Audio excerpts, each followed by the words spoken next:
So, ladies and gentlemen, may I ask you to take your seats because it's 11 sharp and we are going to start one of the most exciting panels of this World Circular Economy Forum, which is the Circular Economy for Plastics. My name is Daniel Calleja. I am the Director General for the Environment of the European Commission, and I have been asked to moderate this session, and I will start by making some introductory remarks, and then you are going to listen to great speakers that we have today, and I am sure we are going to have very exciting discussions. But to introduce this session, I would like to say that what we want in this session is to explore ways to make the plastic sector circular and also to save resources and to reduce plastic leakage in the environment. I want to thank our hosts, the Environment Ministry of Japan and CITRA, because we have organized this session in cooperation with the European Commission. And let me start with some data, which I would like to share with you. Plastics are an important material in our economy and in our daily life. It would be unthinkable for any of us to conceive our lives without them. They are everywhere. They are in the cars, they are in the planes, they are in buildings, they are wrapping our food. They serve many purposes, and they have been a success story. Global production of plastics has increased 20 times since 1960. And it is expected to double again in the next 20 years. In the European Union, which is the place where I come from, the plastic sector is a very strategic sector. It employs 1.5 million people and has a turnover of 340 billion euros. So all this is very well, but we all know that plastics are also at the origin of serious environmental issues. And it is urgent to tackle these issues because plastics reuse and recycle rates are very low in comparison with other materials. In Europe, we generate 25.8 million tons of plastic waste, and only 30% is collected. Every year, 400 million tons of CO2 are generated in incineration and in waste. And we estimate that 95% of the value of plastics, we are talking about 105 billion euros, is lost to the economy every year because we are not able to recycle. Plastics account also for 80% of marine litter, and they are causing a big damage to the environment. In the EU, we have 500,000 tons entering the ocean, which is equivalent to 66,000 rubbish trucks. So it is a serious issue, and by 2050, if nothing is done, we have said it many times, there will be more plastics than fish in the oceans. So in the European Union, we adopted a plastic strategy in 2018, in January this year, and we proposed some very simple but very important challenges.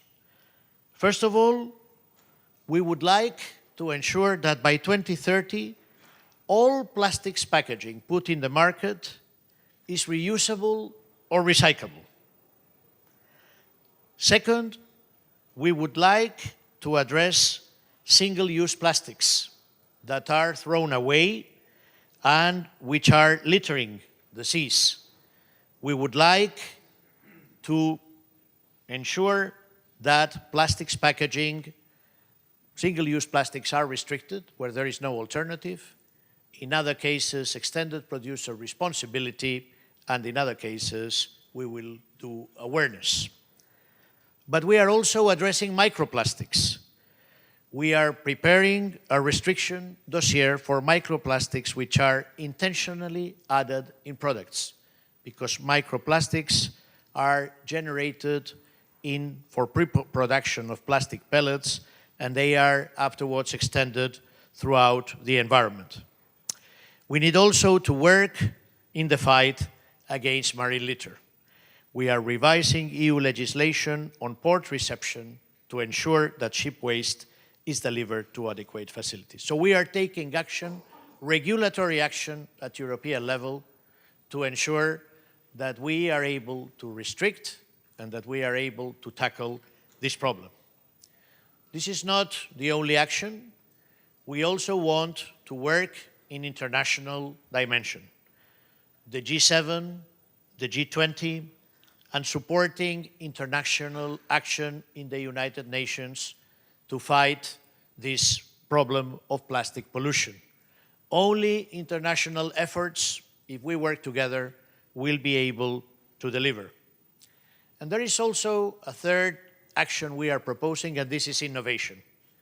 In the European Union, we are spending in the coming years more than 350 million euros in order to promote innovative solutions linked to plastics. Looking at the design, looking at circularity. We do not want to demonize plastics. What we want is to make plastics circular, to make sure that we can recycle and reuse them. We want to work with industry because we believe that cooperation is essential, and we need also to do more in terms of partnership. Partnership with nations, partnership with companies, and also changing the education and drawing more awareness with citizens. We realize that younger generations, and in particular our children, are increasingly concerned about the problems of plastic pollution, and it is very important to do additional efforts at school in education. These are many of the things that the European Union is doing, but I want now to move to a more global approach, and this session has the objective to increase the understanding of the opportunities for innovation in the plastic sector.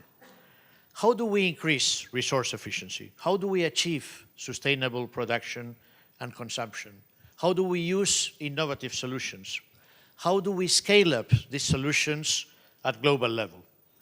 The organizers want our speakers to provide forward-looking insights and innovative solutions to address plastics management and to make sure that we raise the awareness.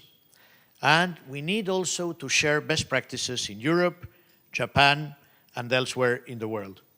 I am sure that we are going to have a lot of ideas, a lot of suggestions on which to build our policies.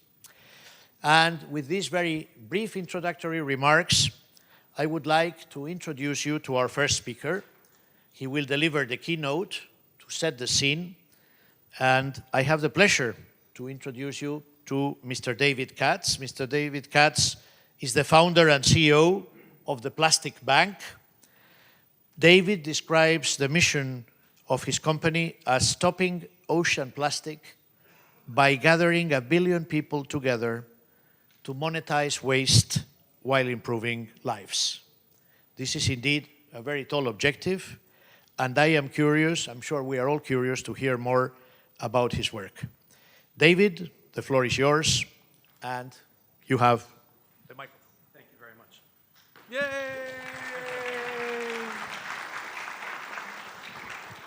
Good morning. Good morning. Good morning. Konnichiwa. It's beautiful to be in a full room. And good morning from Canada. I always give a very friendly Canadian hello to everyone. It's important that I express and begin in that I do not have all of the answers. I've been bold enough to begin and to be in the action of a solution that is working and is powerful. I'm going to share my idea with you today and take you along the journey of how we've created a circular economy from plastic. More importantly, in my few moments with you, I'm going to express how we use plastic like money, used by mass as a form of payment. Now, I am an ocean advocate. I am here standing forward for humanity and for all life in the ocean. And I always begin in the knowing that the very last thing that the world needs to be doing is cleaning the ocean. It's the very last thing we should be doing. There is a garbage truck of plastic, or the equivalent, entering the ocean every minute of every hour of every day. Just a continuous flow of material entering the ocean. Plastic is in the food chain. It's killing hundreds of thousands of animals every year. It is probably the most catastrophic environmental issue in humanity's time. And I am still here in front of everyone, like I am in every audience, expressing that the very last thing we need to be doing is cleaning the ocean.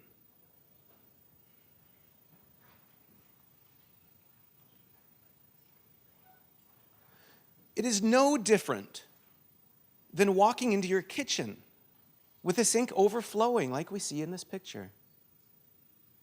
And if the sink is overflowing, spilling onto the floor, soaking into the walls, jeopardizing the very foundation of the home, you, like everyone else, will as well panic.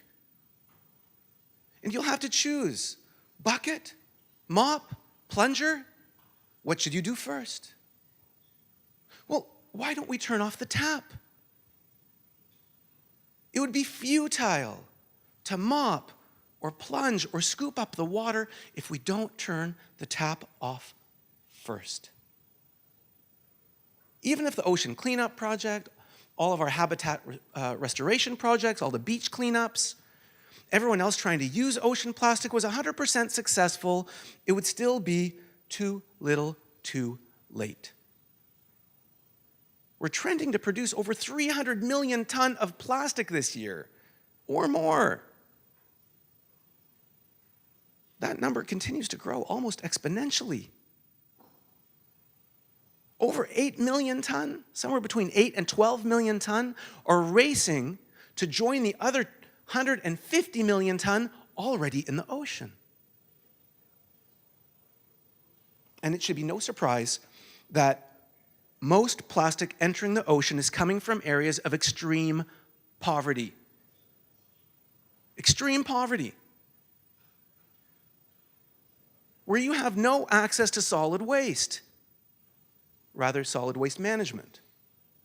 And when you live in the grips of poverty, when you're continuously focused on food, the hope to have education for your children, medical care, communication, the ability to communicate, cell phone minutes, everything else that's so important that you can't afford, what consideration do you give to recycling? None. I was just expressing in the group before here that a man convinced against his will is of the same opinion still. I hope that translates into Japanese for you. But we can't convince people against their will to recycle. You can't tell someone who has never left their village that by throwing their waste in the river, that it degrades the rich in the north.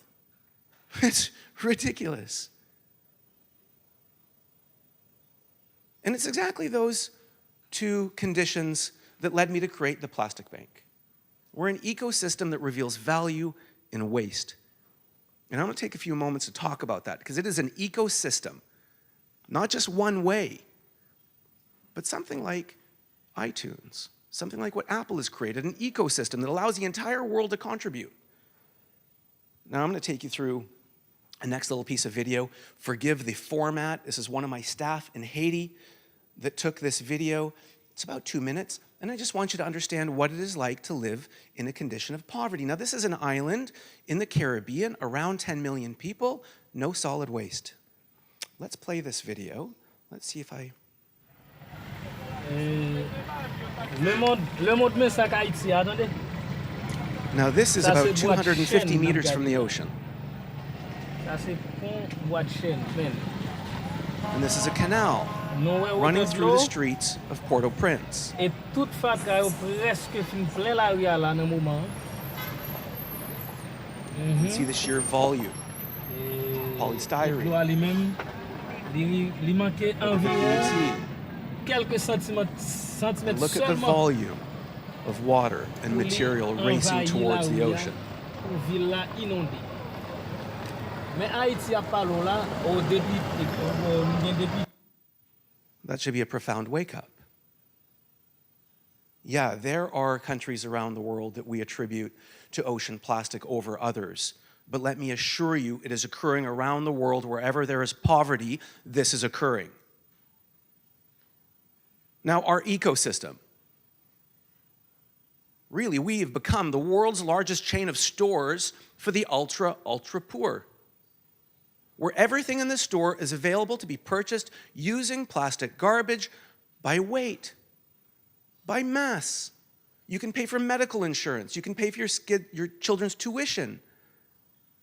Wi-Fi, cell phone minutes, sustainable cooking fuel, rice, religious offering, and everything else that the abject poor need and can't afford is now available to be purchased using plastic garbage by weight. This is Lisa Nassis. She's one of our collectors. Because our stores are more like a community center that receive you, see you. Lisa, she creates a living by collecting material from door to door, from the streets, from business to business. We help train her to become unlimited, an unlimited income opportunity. The more she works, the more she makes. The smarter she becomes, the more material she collects. The more material she collects, the more she has hope. Now, Lisa, she's got 2 young daughters. She survived the 2010 earthquake in Haiti that killed 250,000 people within a few moments. She was left a widow, homeless. And as a result of the program and working with us, she affords a life, she affords a home, she affords her 2 daughters school tuition and uniforms, and she has a beautiful community from it. She goes out collecting with the other moms, and during the day, that's what she does. And at the end of the day, before she goes to pick her children up from school, she returns the material to us, where we weigh the material. We check it for quality, and then at our centers, we remove labels, we remove caps, we segregate it by color and by type. We add value to the material,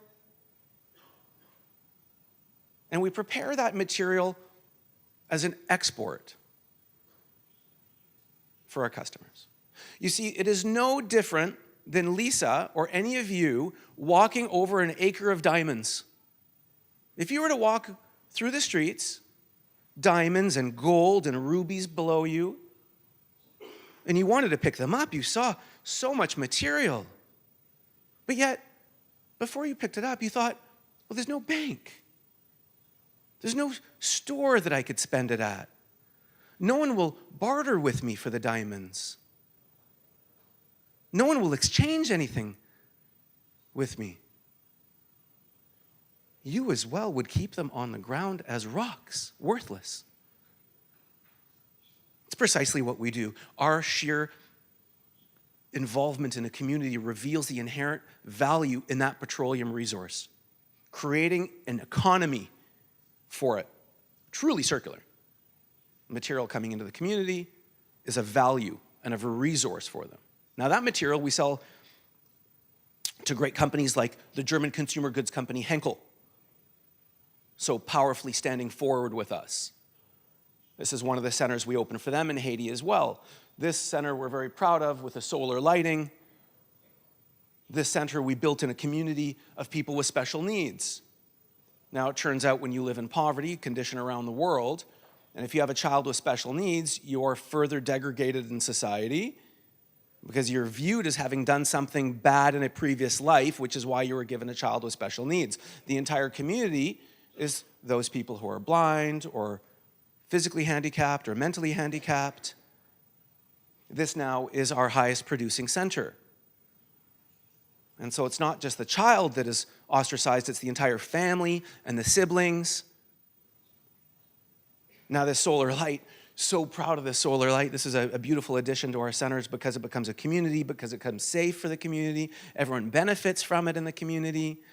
And what we're so proud of seeing at night is the children that either play under the light at night or so powerfully the young girls reading and studying under the light. This all available with plastic as money. Powerful. Now, Henkel, beautifully standing forward. This, two products, forgive the slide, on shelves in Germany within the next 2 quarters. Really closing the loop in the circular economy. What we've provided for them is an opportunity for every consumer to participate. Now, we're proud of these bottles because it's 100% social plastic. So that if you as a consumer go and buy a bottle of laundry softener, fabric softener, and you take it off the shelf, you would be, in fact, collecting with the world's poor to remove plastic from ocean-bound waterways and alleviate their poverty simultaneously. You see, we've created a way for every single person in the world to participate in the extraction of plastic before it goes into the ocean. One example. Or this bag. Marks and Spencer's also stepping up beautifully with us. Now, they don't manufacture their own items, but anyone that is selling anything to Marks and Spencer's now is given an incentive that if they use social plastic, the material we collect, into their manufacturing, they are given a special incentive and a special right to offer their product. Marks and Spencer's powerfully stepping forward so that anytime you enter a Marks and Spencer's store, from coat hangers to bags, you will as well be participating in the extraction of plastic from the environment.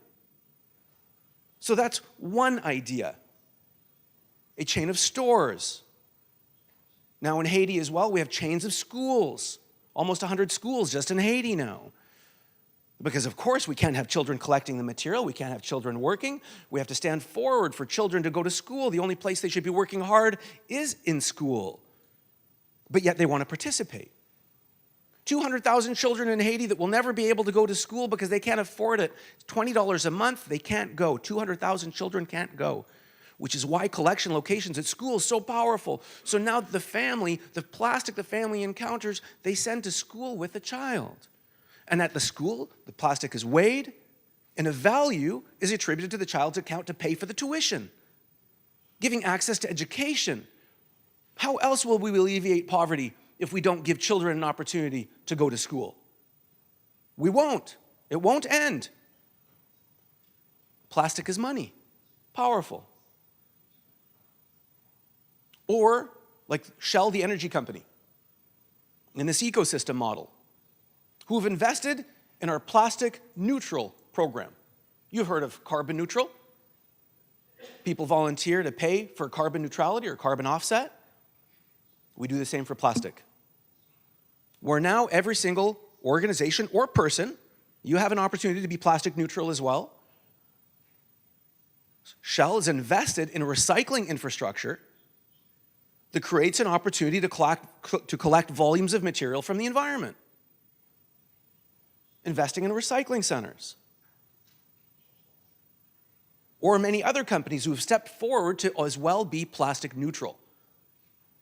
We're in a conversation in the Philippines with a brand new major airport in the Philippines that would like to be the first plastic neutral airport. How powerful. Or like within Sao Paulo, how we've created a program for congregations, no matter the denomination, that on your day of service, instead of just bringing offering on the Sunday or the Saturday, you're also encouraged to bring your recycling with you. How powerful. To have communities working for communities. And I'm passionate about being in a position where perhaps a mosque in London collects their material and transfers the value to an impoverished church in Cairo. The ability to safely transfer value around the world. This is our new center in Bali in partnership with a great new organization, which will make an announcement at the end of the month, also committing to hundreds of millions of kilograms. This beautiful new center, it's a little bit rough in this city called Naga City in the Philippines, because it is not our plan to continue building centers around the world, but to bring people together. The core value of the organization is to gather together, if you take the double entendre there, to gather the world together, to gather the material together. This is a cooperative model, very successful, and I believe this will be the most successful model in the world. This is 176 women that have been gathering material, mostly women that have been gathering material, some since the age of 9 up until the age of 75, women that have been collecting material for 50 years. Under a set of bylaws, appointing a president, a secretary,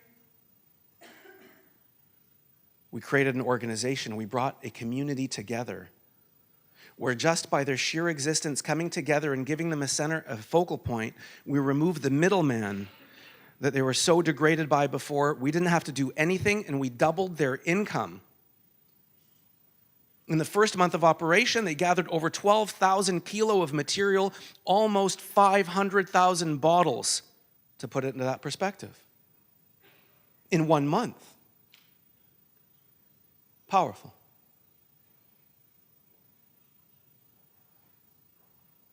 You can see an ecosystem emerging. And you see what we do and what we collect is social plastic. It's not virgin plastic, it's not recycled plastic, it's social plastic. Social plastic is a material whose value is transferred through the lives of people who encounter it, rich and poor. A value, a currency. Now, for Lisa, when she returns her material to us, once we identify her, we transfer that value into an online bank account for her. It is an IBM architected and engineered blockchain banking application for the poor that provides financial inclusion. Because we take the abject illiterate, consideration that 1 out of every 3 children born today around the world will still never have a birth certificate or last name, and we give them an opportunity through the collection of material to earn a credit rating.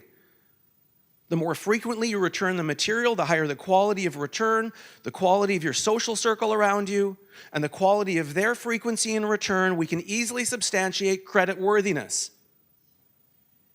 And once we have creditworthiness, we also know the material volume that you're bringing, so we know what the value is, so we can give debt service ratio. So I know how much you can borrow safely at a very low interest rate, unlike the African continent that averages somewhere around 34% interest. Loan sharking on a continent has to end. And this is a way people can prove their worth. And of course, it's an asset. It's transferred to an online savings account. How else do you gain wealth if you have to put it under a mattress all day long? You spend what you have no ability to attract additional value in your life. You always live in insecurity. Certainly the men of the household want to drink the money. And this way you have some value in your hands, some security for a woman that might be living in abuse. Powerful.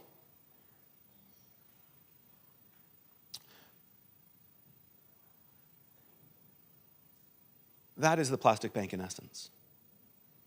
I took you through kind of a journey on this ecosystem. And as we continue to build out, it's ultimately a platform that allows the world to contribute in design and application. Imagine a young girl in Nigeria who perhaps has a computing sciences scholarship. Her mother sells vegetables on the side of the road. She gets to create an additional app for this ecosystem, for the blockchain, for the banking, that allows her mother to have a point of sale system so that she can engage more customers, and so that her mother can accept some of the value that others are collecting through the value of material. to have her mother be more successful. She gets to write something for that. Now that program for her mother who sells vegetables on the side of the road becomes globally accessible, like iTunes or the App Store. Powerful. Now, I'll just play one more quick video. It's from IBM. We're very proud of the relationship. They've been an incredible contributor. And I'll leave with that.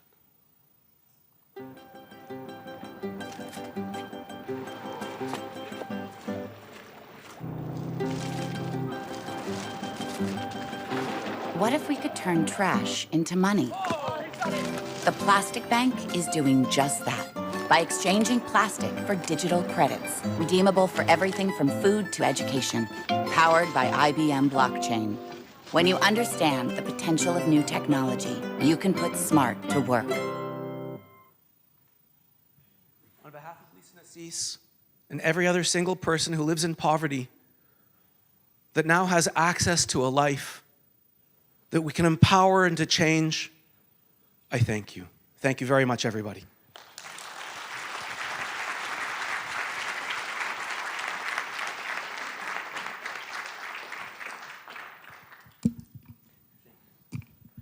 Thank you very much, David. Well done. It was a very inspiring presentation. And we are now going to move to the next part of our session. And I would like to ask our three panelists to join me. May I invite Veronica de la Cerda, Lagina Dube, and Carl Foster to join me in the chairs here. So, Veronica, sit here. And we are going to continue the discussion. And first of all, I would like each of them to introduce themselves, to tell us who they are and what they are doing. Veronica. Hi, thank you. Thank you so much for inviting me here and to talk about plastics. I'm Veronica de la Cerda from Triciclos, a company based in Chile and with operations in Brazil, well, Chile, Brazil, Colombia, and Peru. What we do under the understanding of the concept that waste is not more than an error of design, what we do is try and correct those errors. How? We have solutions downstream, very related to what David was saying, but we have collection points, which makes us be in touch with consumers to educate them about how can they have more sustainable habits. At the same time, we sell these materials to the recycling plants, so we know what actually is recyclable and what is not. And then with all of these informations, we try and help big consumer good companies to improve, especially in their packaging, to make it more circular. Thank you very much. From Veronica to Lagina Dube.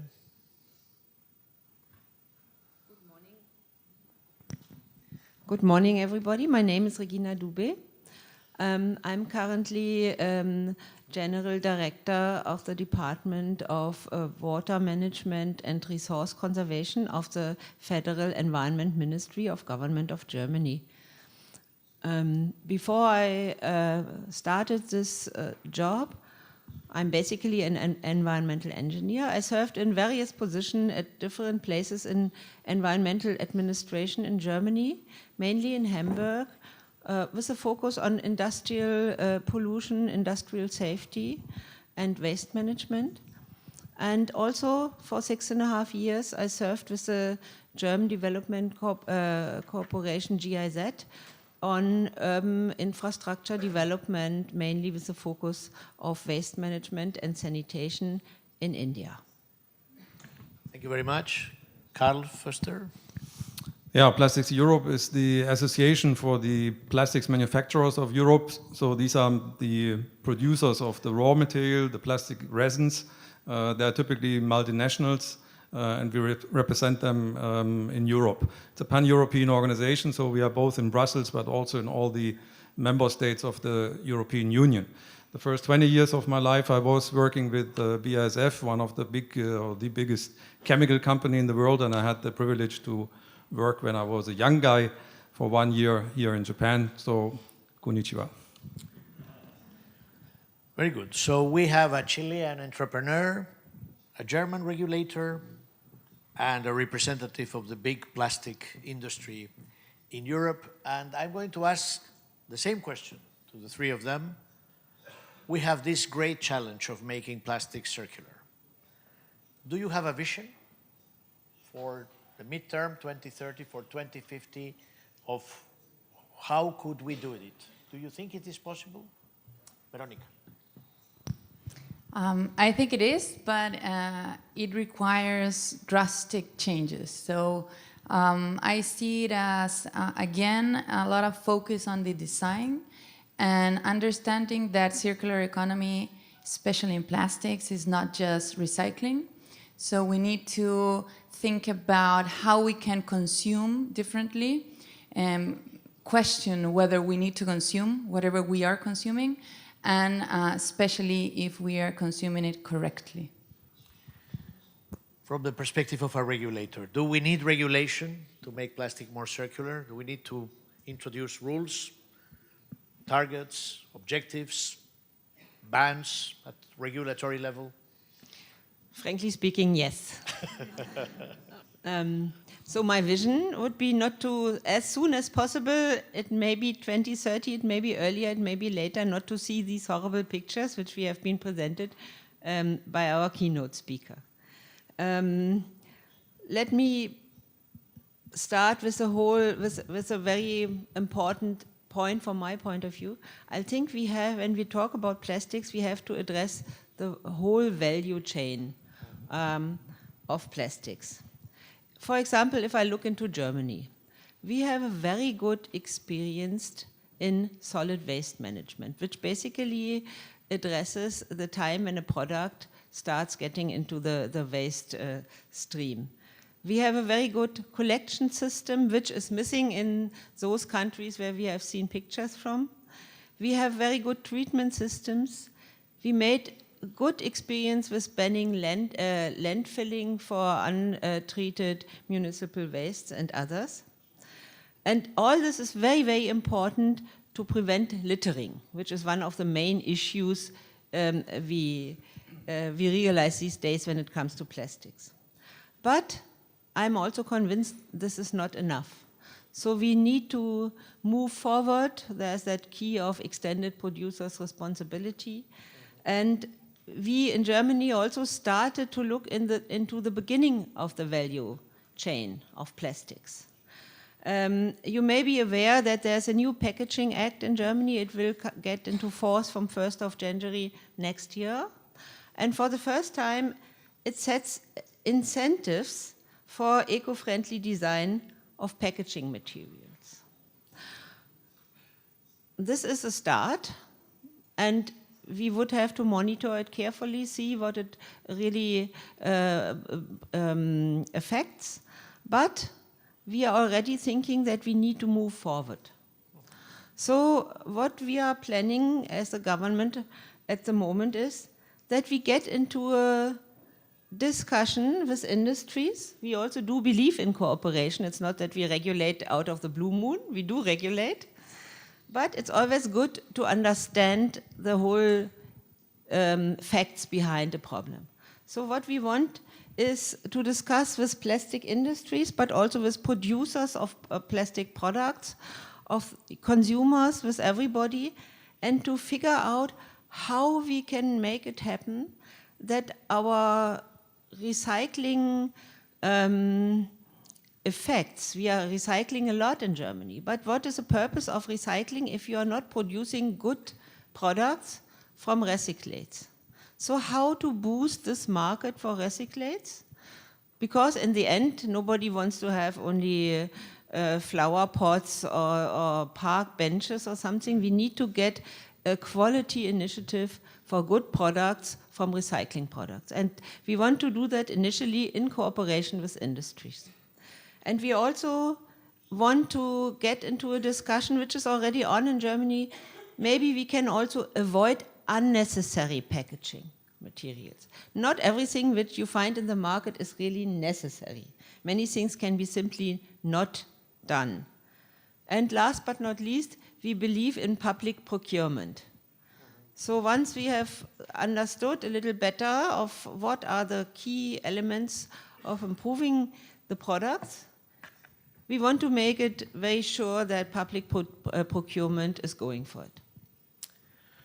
Let me turn now to Carl, because I want to ask him whether he agrees that regulation is the best way forward, or should we give priority to cooperation? Yeah, I mean, a lot of good things have been said already. First of all, yes, we also believe definitely in collaboration. I know that's also your approach from the European Commission, also from, for example, the German government, because it's clear, if we are going to talk about the transformation, it's a massive transformation of the way we do things today until where we want to get to, then of course that means that we need to engage all the stakeholders. That this cannot be done by only one group, cannot be done by governments alone, cannot be done by the industry alone.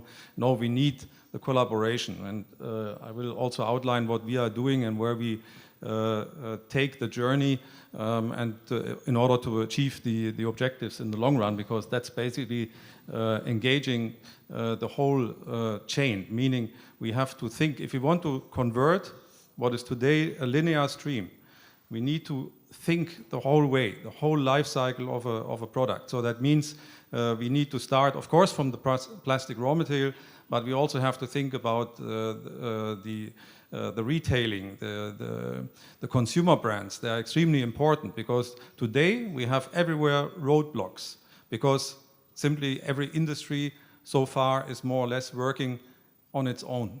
So, and we are missing the opportunities which we only can unleash if we work together. And that is the approach. And if I may say so, we have, and that to put it more concretely in the vision, we have, as part of the plastic strategy of the European Commission, we have gone for voluntary commitment by the industry with concrete targets. Because we want, and we can say that today, we couldn't say that a year ago, actually, but we are committed to turn into circular economy a full point. And so the vision is that, first of all, we need to ensure that we collect all the plastic waste, because the starting point of the circular economy is that the waste is a resource. The waste has a value. That's the starting point. So we need to collect it all, which is, first of all, to prevent the littering, but secondly, it also excludes the possibility to landfill. So we are looking at the different instruments, regulation, looking at the life cycle of the product, voluntary pledges, green public procurement, eco-design. There are extended producer responsibility. There are many instruments available. I think it is very important when industry comes with voluntary commitments, but I would like to ask our panelists now about the obstacles. We are dealing about the instruments, but what are the main obstacles to high quality and quality plastics recycling?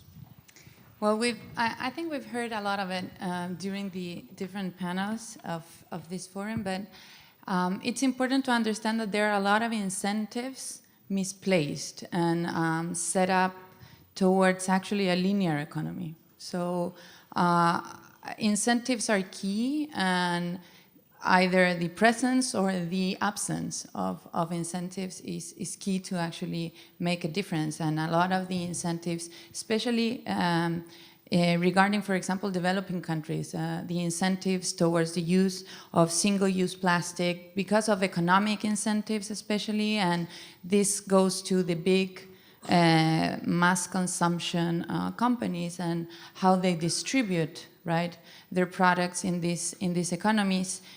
All the incentives are there. What should we do, and where there are lack of incentives, is probably empowering consumers to really understand the impact of their consumption habits, and understanding also the power that a consumer could have in whether buying or not buying a certain product. So Veronica has touched on incentives. Are there other obstacles? Lack of investment, technology? Should there be more policy instruments available? What do you think, Regina? Well, I think it's all interrelated. I would like to start with product design. If you take a normal product design engineer today. He or she would get some criteria to design a product. So it would be either the qualities or the design looks and all. And unless it is clear right from the designing that you have to look into recyclability, into resource efficiency, the product will not be good. So this needs to be incentivized. And also we need to look into products and plastics which are free of certain hazardous substances, which is very difficult because certain hazardous substances are also needed to achieve very important safety things. Like, for example, the brominated flame retardants, which you find in many products. They may be replaced by others, but in any case, you need to have a safe product. So it involves a lot of investment and innovation also to come up with alternatives. But in the end, it's a matter of pricing. So you have to see to it that there's incentive for recycling and for working towards resource efficiency. So let me turn now to Carl. Is the plastics industry ready to invest in putting more money in innovation, in recycling? And if not, where is the money going to come from? No, we definitely, there is, as I said, there is of course a mind shift in recent years, and it is very clear that the industry will have to invest, is ready to invest. Again, we need a lot of partners in that. That cannot be alone, but if you have listened to Coca-Cola this morning or Unilever, you see the direction that everybody is moving is already the same. Now we just need to effectively connect those initiatives and activities so that we end up with a much, much higher rate of recycling of plastics. So again, the obstacles, number one is landfill, because then we waste the waste, which has a value. Innovation will play an extremely big role. That's not an obstacle for me, that's really an opportunity. Because both, recycling industry itself is a young industry, meaning that there's a whole lot of innovation can be expected. Innovation is also coming that when we talk about recycling today, then we have mechanical recycling in mind. But we think that in the future, chemical recycling will play an increasing role in that. And that is, of course, is an investment both in the technology as well as in the hardware coming from our industry. Very good. I would like to ask you a final question, and then I would like to open the floor for a couple of questions from the audience. So my question would be, if there was one thing that you would suggest to increase raising awareness on waste prevention and plastics recycling, what would that be? That's a hard question. But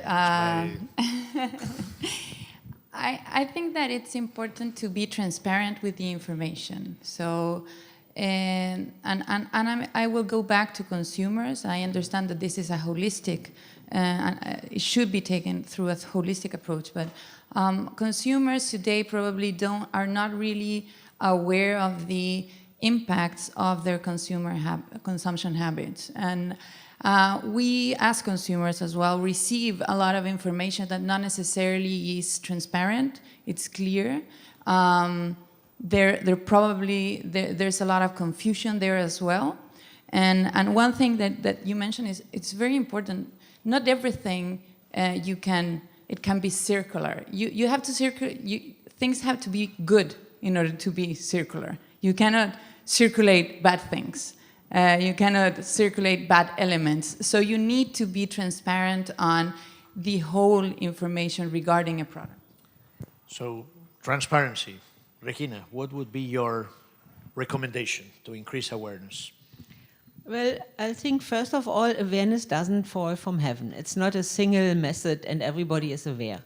It takes a very long approach And Germany, for example, has a tradition because we have a good collection system, so people are fairly used to segregate, fairly used to understand that it is good to segregate and to avoid littering and all. But still, even in our growing cities, we need to reinforce that. So if you are not doing that on a daily level in schools, in kindergartens, through the newspapers, through the local waste management authority, it will not work.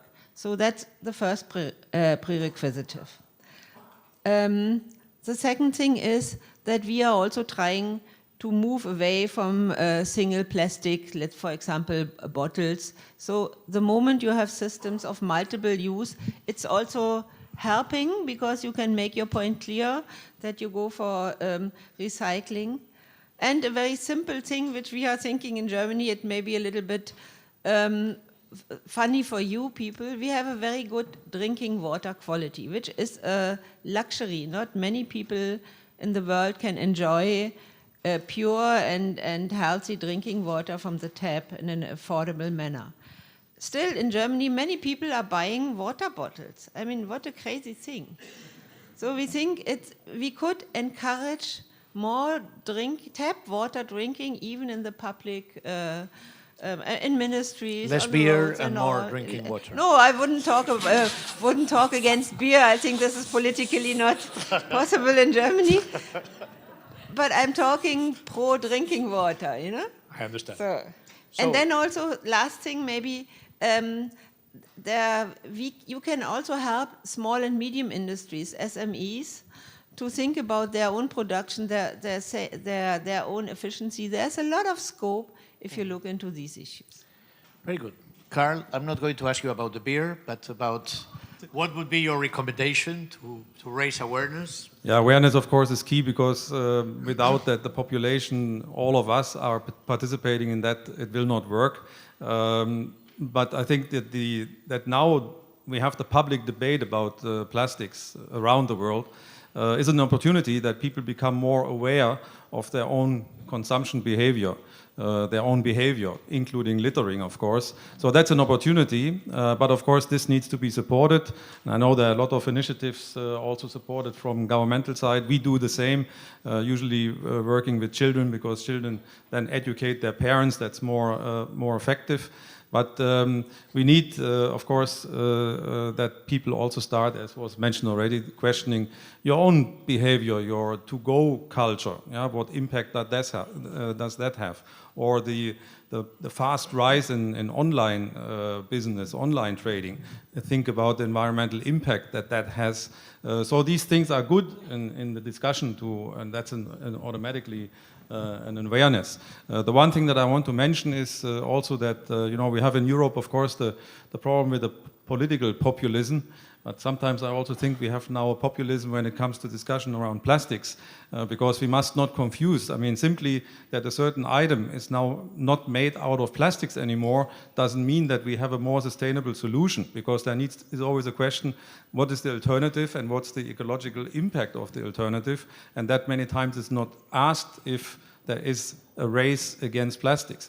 I appreciate, of course, that it's not from the governmental side because you see the reality very well, but that is very important to keep in mind.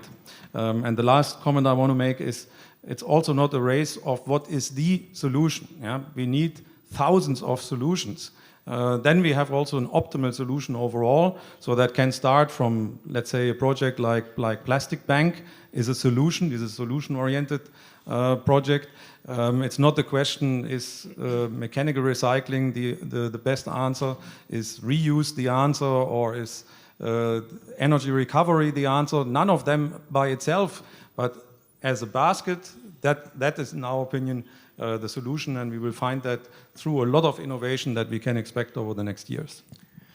Thank you very much. Now I am going to invite the audience. I see two. I think we have time for a couple of questions. Gentleman on that side, and then David, and then we have the Vice Minister of Peru, Marcos Alegre, who also wants to come in. So, would you, I don't know, I can give you my microphone, or are there microphones? I think you can. You have a good voice. Speak up.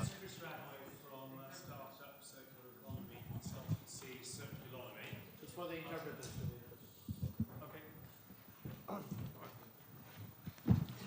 My name is Chris Radway. I'm from startup circular economy consultancy, Circulonomy. I want to ask a question about bio-origin plastics which are recyclable. To avoid boring anybody, it's slightly different from my question yesterday.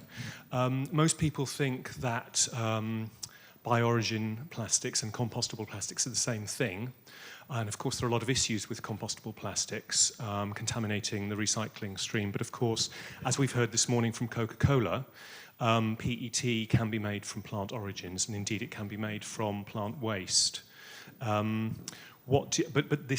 are no targets included, for example, in the Plastics Pact in the UK, or indeed in some of the industry targets that we've heard about, for expanding the use of plant origin recyclable materials like PET. Also, there are other plastics like polyethylene furanoate, which are similar but also come from bioorigins. Could the panel potentially, Carl and Regina, particularly comment on this, please? Thank you. So, bioplastics, we are going to regroup the questions. Second question comes from David, and third, we will invite Marcos to...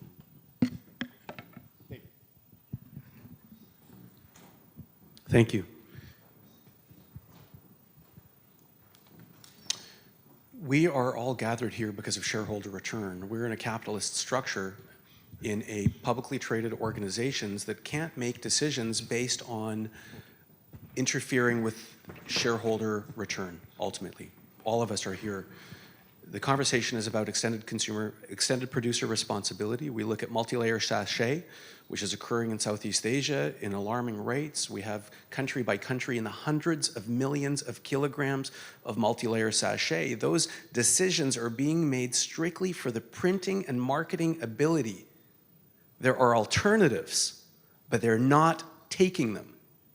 Why? And what is the plastics industry doing to drive their members towards that? Where is your responsibility in this? Very clear and direct question to one of our panelists. Now I'm going to invite Marcos Alegre. Thank you very much. Peru. Thank you. I would like to share that we are in the process to produce law on plastics. And in this process, we have some obstacles.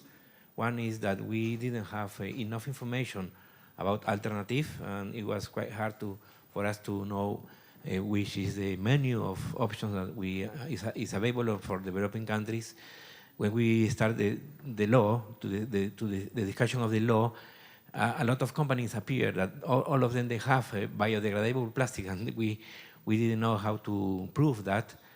And the second obstacle that is initiative like the plastic banks are positive is that we have a huge informal sector, not only recycling plastics in the streets, but also producing plastics, because we have an informal industry that is producing plastics. So we need very innovative options to move them for the formal sector.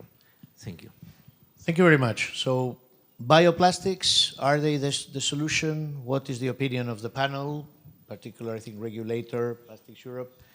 Second question, what is the responsibility of the plastics industry when we see the images we have seen in David's presentation? Third question, is there a toolbox for countries who need information? What should be the best way to move forward in legislation? And we have 1.5 minutes to answer these questions. So, avanti, who starts? Veronica. I would like to comment on your question. And the thing here is each product has its own solution. So when you focus on the design, you focus on what do you want to comply, or what are your objectives towards that solution. So bio-based, right, plastics or compostable plastics, which indeed are not exactly the same, are probably one of the best alternatives to certain type of products or services or consumption habits.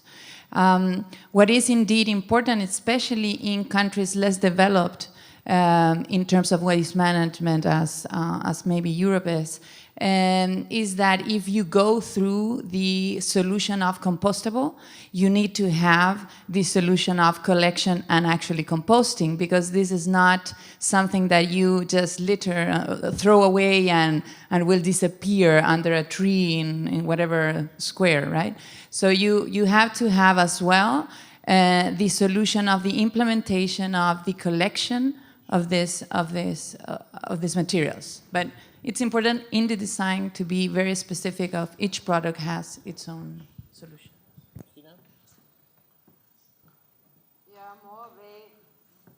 more or less same direction.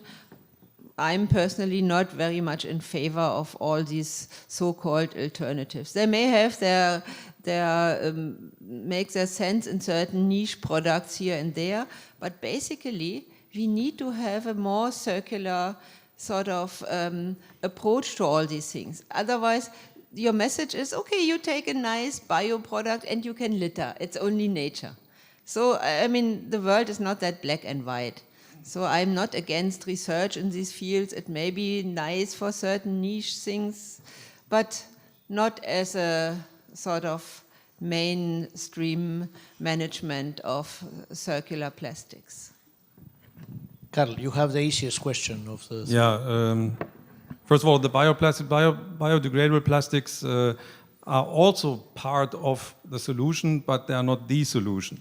I mean, for example, in Italy, supermarket bags are from biodegradable plastic, and people take their grocery home, and then they fill at home their organic waste into them and then put them in separate bins, because you need a whole industrial infrastructure to have the benefit of the biodegradability. It doesn't biodegrade in nature. You need industrial composting systems to make that work. So you need an infrastructure in order to have a benefit, and that's why it is only a partial solution.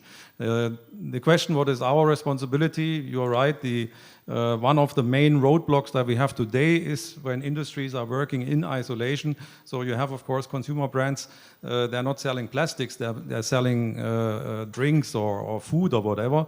And of course, then they have to think how they market it. And then they come with extremely sophisticated packaging, which of course has also its benefits, for example, in preserving the food. But then it's not easily and not economically recyclable. And that's exactly what we do. What we do now in Europe, where we establish platforms where we will work together with, for example, the consumer brands to exactly rethink this whole process. We do the same also here in Asia. We have the Asia Plastics Coalition actually meeting this week, where that's also a platform, an industrial platform, where all the industries, including retail, are sitting together to rethink the process in order to work towards solutions.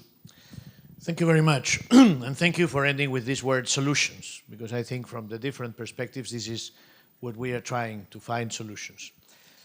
I want you to thank the members of this first panel with a round of applause. Thank you. But please don't leave, because we have a second panel coming now. And may I invite the following colleagues to come up. Lena Prip-Kovac, who is the head of sustainability of IKEA. Dave Muntz, the vice president of ESG division of the Kao Group. And last but not least, Amy Gonzalez, who is the executive director of PEMSI.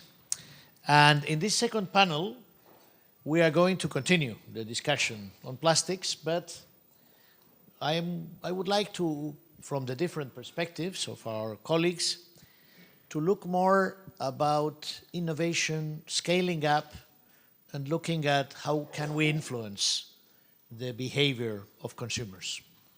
Now, we are very lucky because we have different perspectives, and I would like to start asking Lena, how to innovate? How does a company like IKEA innovate, and how do you set up in your operations in relation to plastic? First of all, of course, I want to thank for the opportunity to be here and talk about this very important topic. it's also a privilege to talk about the innovation aspect of it, because I think that's very inspiring. As a company that actually reach all the way out to consumers, have actually impacting people's life at home, this is something we've been thinking a lot about, how you actually inspire both a change, but also a change in behavior. And I think plastic is a really good example when we look at this, because it actually affects every part of how to look at a material. Our first ambition is to have only renewable and recycled materials by 2030. But even with that ambition, we're not going to reach any circular model, because what we can do is become very resource efficient by taking away waste and also start to look at it from a renewable point of view. But we're still needing to look at the whole way of consuming. And we also have to look at what kind of products we actually have. And I think it's extremely interesting then to say, what do you do if you redesign the products? You can't just say that plastic is good or bad. It really is how you use it, where you use it, and what you do with it. So the single-use plastic products, we realized quickly that that is not the right function for plastics. So we banned that now, and we're working with a new solution on that. But with this, of course, we need to look into how we design all our products. We have 9,500 products that are now going through 9 design principles of circular design, looking into every aspect of could it be repurposed, could it be reused, could it be recycled, and also how does it fit into a circular economy. And with that, we need to also understand how people use our products. So my message is that if you want to have circular and a circular business model, you need to fundamentally change your business. And that is a long journey that we have an ambition for. Now, let me turn to Dave. You are the head of sustainability of the ESG of a very important group of consumer goods. What is your perspective on this point of innovation, and how do you develop your strategy in this area? Well, once again, thank you for inviting me to be here with you all today. This is a very important topic for COW, and we're very focused on trying to find solutions to this. Our real purpose or focus, again, is back to design. I think that when you look at the needs of the consumer and how she's or he is using the product, what they want in that usage, and then find a way to craft a product that allows them to behave in a more sustainable fashion without compromise. And I think this is a key point. So many times we provide solutions that demand people to change their behaviors, to accept something that is not as good as what it was before, and usually that ends in poor conversion. So our focus is finding a solution and finding a design that allows the people to behave in a more sustainable, circular fashion without compromising what they want and what they desire from the product. So very deep focus on what the consumer habit and practice is and how can we design better to meet those needs. Now, Amy is in a more difficult position because you work in an organization who's trying to fight against marine litter, who's trying to conduct operations in relation to the oceans. So what is your perspective?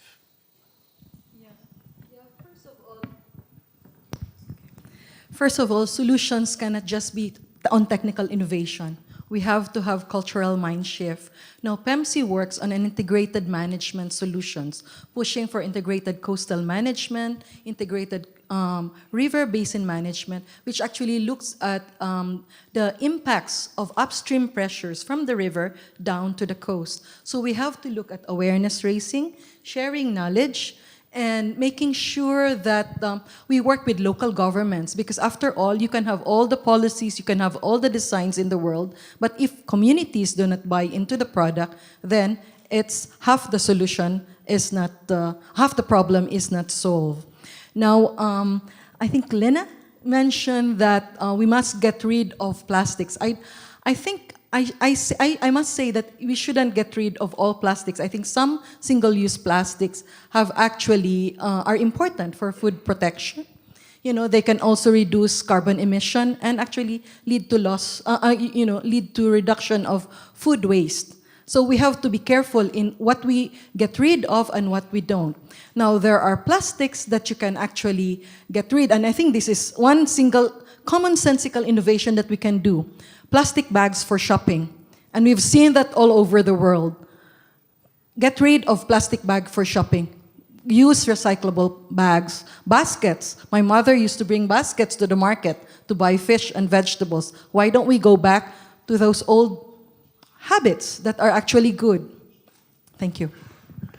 I think this is a very good transition for Lena, because IKEA has these bags, which are, you started with these traditional bags. Do you agree that we should go in this direction? I think it's very good, and I think also to be clear that it is where you use the plastic. So the plastic can be extremely good as a solution. So that I agree with as well. I do think, though, that we need to stretch ourselves when it comes to single-use plastic products and really wonder and question if that is the right material. And in order to take that step, you need to put some strict ambitions. Otherwise, I don't think we were going to reach the change that we would want to see, actually. Then I think with the whole idea of looking into the products in a different way will actually make the function in focus again. To make the function in focus, I want to take one example with this one, because it's the straw. All of a sudden, as you mentioned, everybody believes that straw is the big evil. But the function of the straw is actually extremely important. And we've had lots of discussion with people with disabilities, and that please do not remove the straws, then we're not going to be able to go to restaurants. And that's not the purpose. The straw function needs to be there. But then, of course, it's probably not in the right material as it is right now. And that's when we need to have innovation around the material or the design to be able to drink out of a cup in a different way. Dave, what do you think? Do you think it's possible to change you were talking about influencing the habit of consumers. Your company is probably studying in this area how to influence, how to change the patterns of consumption. Is this the key, or do we have to, all at the same time, look at design, look at alternatives? Well, I think it's actually a holistic answer to that. I think you have to look at the entire set of parameters around what is the functional desire, how do you design, and how the consumer uses it.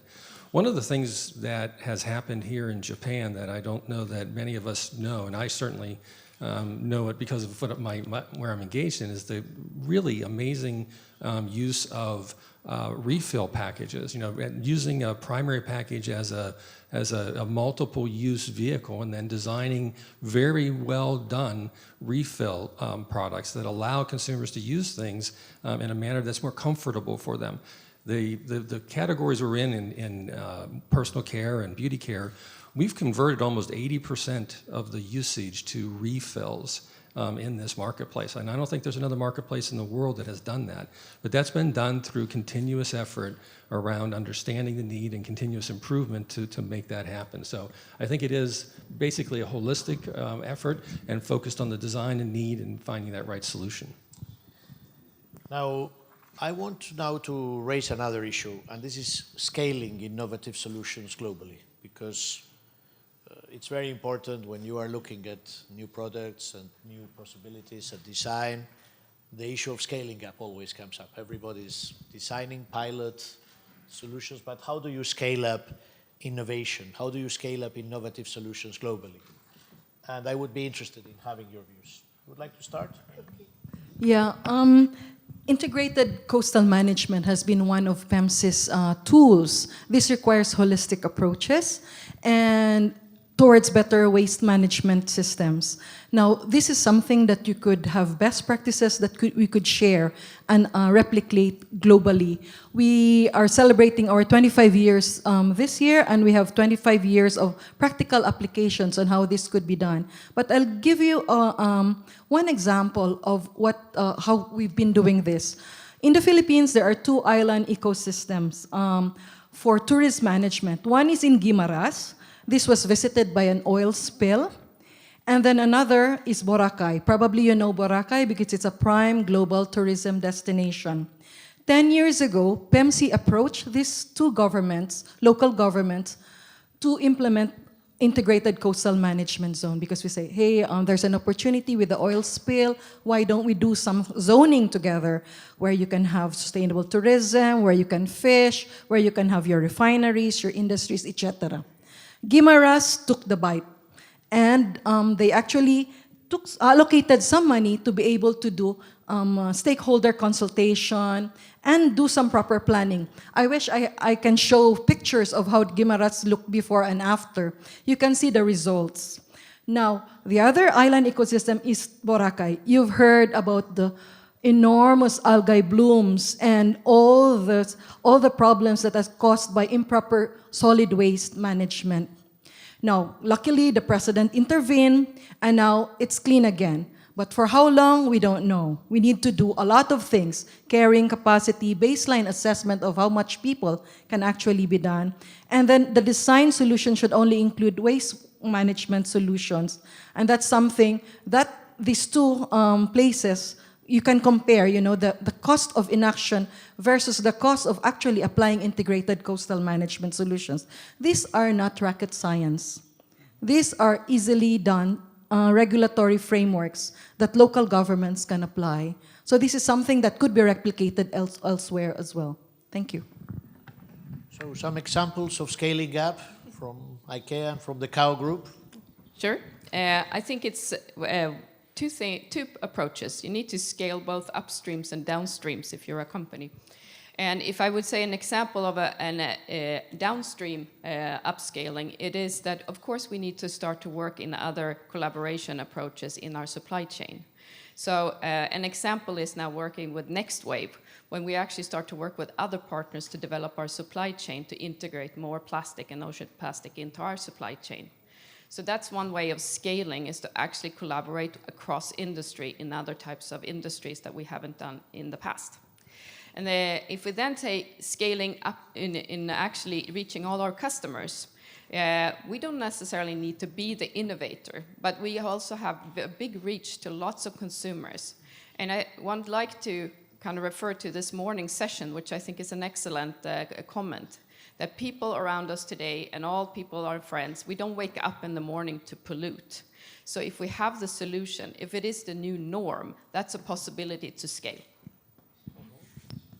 So from my perspective, I think it comes back to acceptance and allowing people to be able to behave in a different way. So understanding specifically what their needs are and what's different about the different regions around the world, recognizing that as you go into, because that is, if you don't go over the barrier of acceptance, you'll never get behavior change. The other part is about enabling it from an investment perspective. And so many times we face the challenge that the sustainable solution is perhaps a more expensive one.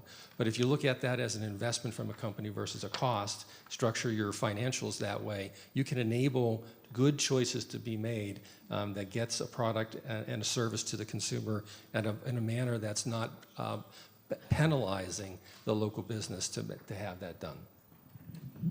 Thank you very much.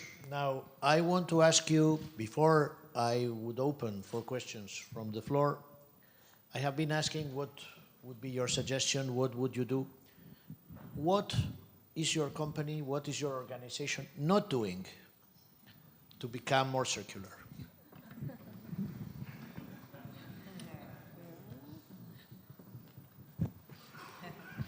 I think that is one of the things that requires a lot of feedback from others too, of course. It's more difficult to be self-analyzing. But I think where we are not there yet is actually to have a good understanding of how the future of acquiring products, owning products, and let go of products should come in a seamless, easy way. I find it very inspiring this morning also with the platform for the second-hand market. But my worry is that the second-hand market would drive more consumption. Because if you buy already from the beginning thinking that you should let go, does that increase your consumption, or does it actually make the consumption lower? So that, I think, is an unanswered question yet. Another unanswered question on your side, Dave? It's a tough one. Maybe it's not an absolute, but I think that Historically, we've all worked within our own silos and tried to find solutions within our own companies. Perhaps there'll be some selected partnerships that will enable or work together. I think where we need to reach further is to break those barriers down and recognize that there's only one way to make this work, and that is by working together with many different entities and bringing those different companies, different governments, different organizations into our process and designs on a more holistic and ongoing basis. So perhaps breaking down those barriers between inside and outside is something that we could do better going forward. Amy. Okay. For us, it's not that we're not doing it, but it's just slow. You know, everyone, when the Ocean Conservancy came up with a report, I think, and BBC came up with a report years ago, like 3 years ago. Ocean Conservancy in particular came up with a report that five Asian countries are amongst the top 10 of major plastic producers. There was silence in the region. As a regional group, I mean, there were countries that came, you know, let's say Vietnam said, yeah, we would like to declare a regional partnership. Indonesia also, together with World Bank, worked together. But as a region, we haven't really come together to say this is a regional call for action. That's going to change. There will be a ministerial declaration at the East Asian Seas Congress, and I think at our ocean conference, there will be also some declaration, but still not regional, you know. So I think that's what we need. National governments working together on regulation for material composition, also sharing standards of circularity. In this region, I think I still find that lacking, and that's one thing that we in PEMC would really like to push hard. And if there are partners, you know, in the room that would like to do that with us, particularly the European Union, we'd be welcome. Thank you. This is a question for the European Union. The answer is yes. We would be, of course, very willing to engage further, and we are already supporting projects in the region, so I think it's a very, very important priority in global international action. So I would like now to ask the audience if there are any questions, if there are any issues that you would like to raise for our panelists. I see David wants to break the ice. A few key components. Let's be clear that we have marketed our way to this position. We have encouraged consumers to use and dispose. And so it is also the responsibility of those brands to market to consumers to not dispose. It is your responsibility as well. So what is occurring for that? Now, there's a lot talked about, I don't know, gender equality or women's rights. I mean, we market all kinds of unassociated stories, but we don't market the solutions to the problems we're exposing. Now, forgive the confrontation. Also, and I'm just here to have a conversation, of course. We have to be in the consideration that a part of the root cause degradation of the environment is sugar. That if we consider most of the packaging that we're seeing floating around the environments, the bottles and the multi-layer sachet and everything else is also consuming sugar. So what is occurring in that? Also, there's 8.3 trillion kilo of plastic on the earth. Everything we've produced is still here. To give it into perspective, the average human is 62 kilo. That is like 129 billion people worth of plastic. And yet we continue to advocate to use new virgin plastic. What is being considered within your organizations to move away from that? Thank you. So I think those are very challenging questions. So there's shall we take them and then we take your question? Well, I think first of all, good point. Absolutely, we should not marketing virgin fossil plastic. So that is, I think, one of the things that we have already decided to phase out. Then I think the communication and the responsibility of communication about recycle, reuse, and actually be part of the circular economy. That's why we're here, right? So yes, we are on the first step. Lots to learn and a long journey, but that's why we're all here and hopefully be able to start to scale the solutions that we see in front of us. And I would just echo the fact that from a marketing perspective, we have a great opportunity and obligation to help consumers recognize what they need to do and how they need to change their behavior. So that is beginning in our communications from top to bottom to help on that front. You mentioned the use of, continuing to use non-virgin materials, and that's another commitment that we have, and we're working from a technical perspective to make that happen. So we're investing a lot against that as well. I would just like to add that in Indonesia, actually, there's a young dynamic entrepreneur looking at aquaculture seaweed as a substitute for sachets. Now, whether there are some life cycle issues, I don't know, but this is, I think, part of the innovation, part of the growing and learning and trying to seek, best solutions. Thank you. Thank you. We have 2 questions. First of all. Hello. This is a question to the European Union and ASEAN. I'm Anssi Mikola from a company called River Recycle. We've developed a technology to skim all the plastic from the rivers in these 5 most polluting countries. And I'd like to ask the EU and the ASEAN, would you like to cooperate to clean the rivers in the next 2 years? The EU would say yes. Prevention is better than cleanup. I mean, we can talk later what your proposal is, but yes, definitely. I mean, we have a project called Source to Sea, Integrated River Basin Management, where we're working in 7 countries to look at the impacts, the upstream down to the coast. Thank you. We need to continue the conversation after the session and look into the details. Another question over there. Thank you. I'm Akmal Siddiq from the Asian Development Bank in the Philippines. Not so much of a question, but a bit of an anecdote to share with you. We talked about consumers and the companies taking responsibility. We're all human. Let's be honest. None of us take responsibility.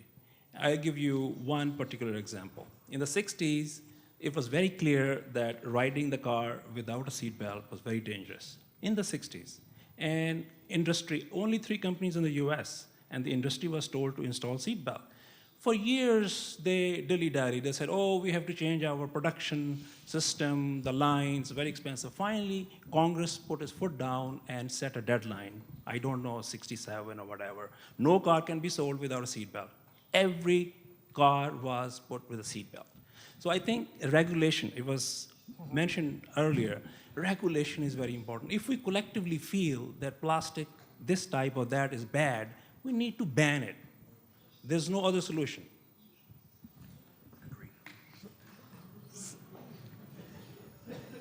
Is it a question or a statement? Because because I could also ask the panelists if they agree or disagree. I think from the European Union, we very much agree, because this is what we are doing with single-use plastics. This is our initiative that we have proposed in May to ban single-use plastics where there is no alternative, and where there is an alternative to promote this action. But I think regulation really influences.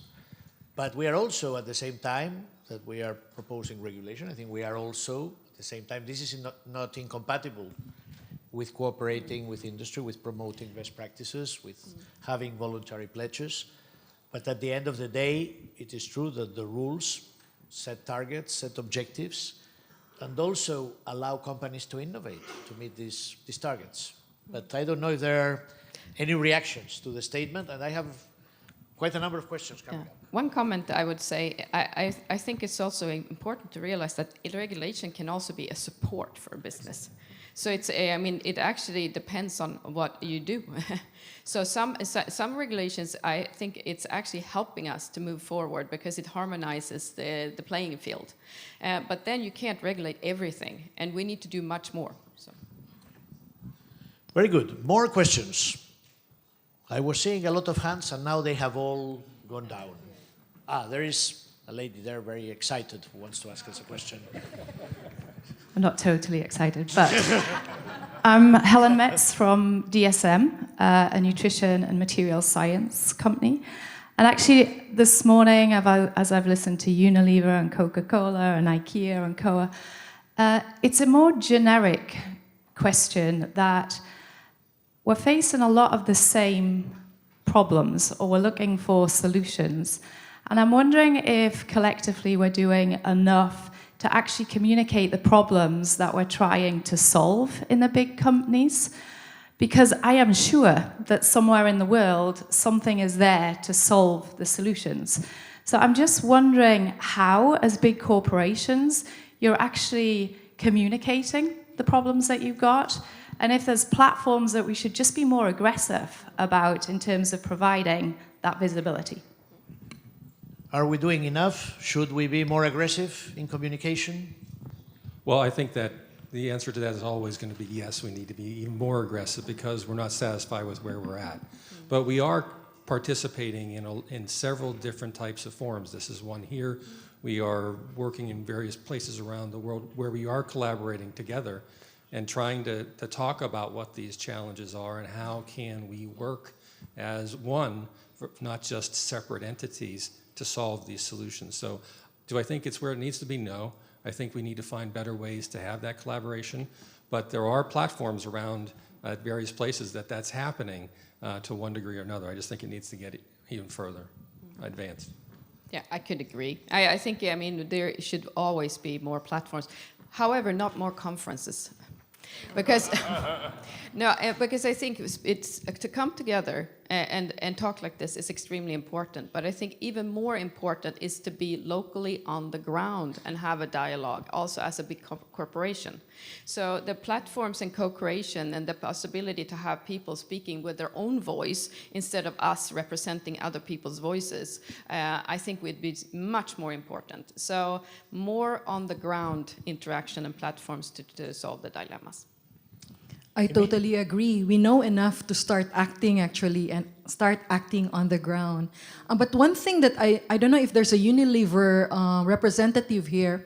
When I was in the Global Environment Facility meeting in Da Nang, Paul Pullman actually spoke up and say, if 5 companies come together in a pre-competitive stage, talk about a plastics protocol, then I think we'll get rid of like half the problem. I don't know what happened to that, and I don't know where they are on that.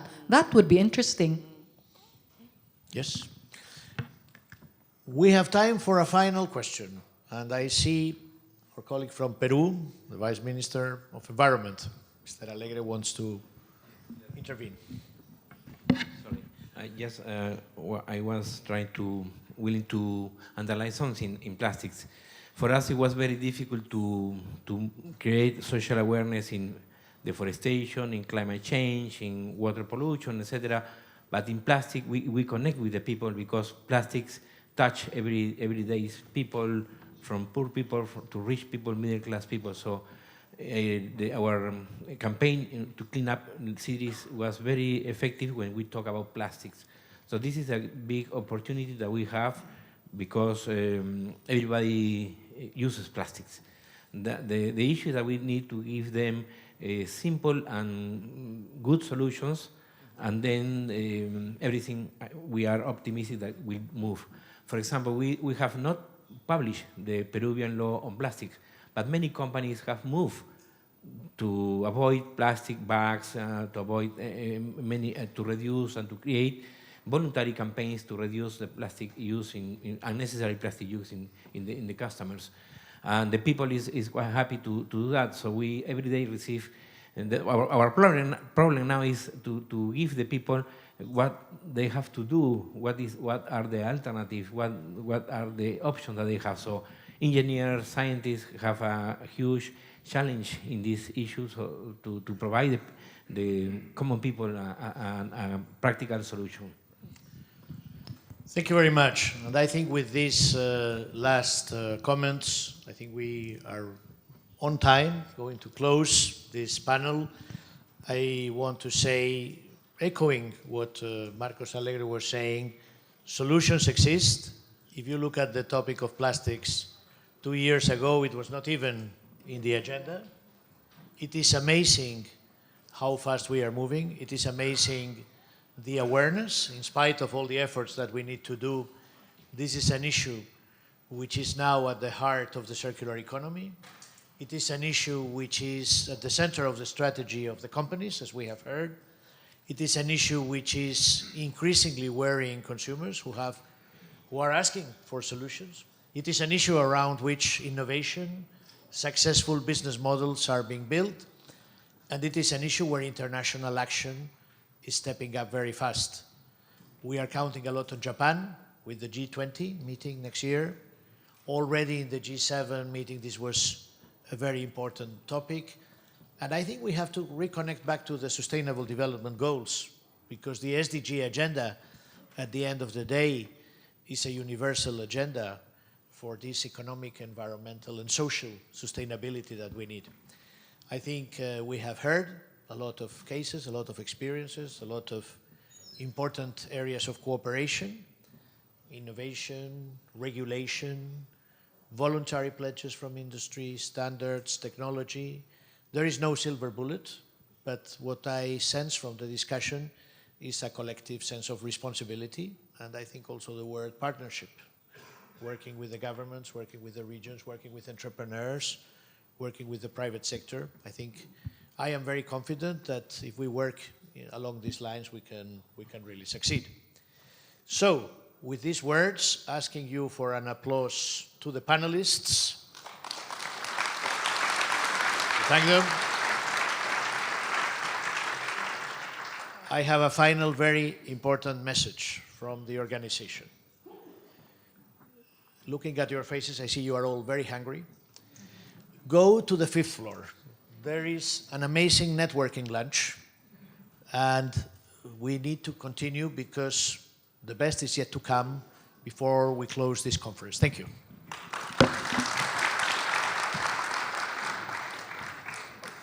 Thank you.